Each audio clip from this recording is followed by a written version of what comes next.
This is the L-sit. So we're going to start off with this one using a dowel rod, something that's nice and light, for example, like a broomstick or a rake.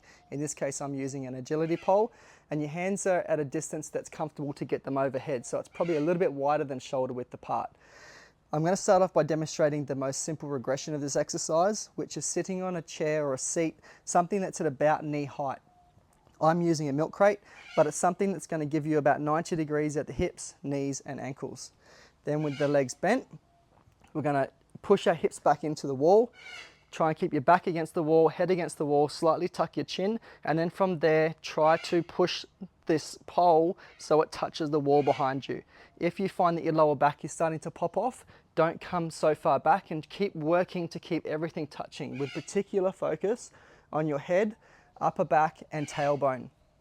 If you can keep the lower back pushing into the wall, great, but that might be too much and it may need to pop off a little bit. If it's only a little bit, that's completely fine. So from here, we're working to keep the pole up against the wall. We're going to start off with 15 seconds and then work our way up in 50-second increments through 30, 45, and then 60. But for some people, even just 5 seconds in this position might be enough. And if you can't get the pole up against the wall, that's fine. Hold that for the time and then work to get further back.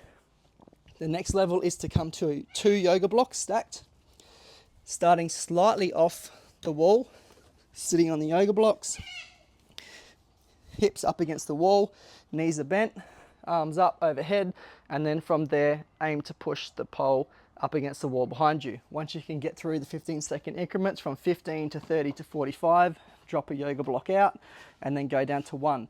Once again, knees bent, work to keep the pole up against the wall through those 15-second increments, then take out that yoga block. Once you can get to 60, go down to the ground, hips up against the wall, knees are still bent to begin with, pushing our back against the wall, head and aiming to get that pole up against the wall. Then from there, we're going to straighten the legs and do a full L-sit against the wall, working through those same 15-second increments. You can see there's a fair bit of work going on.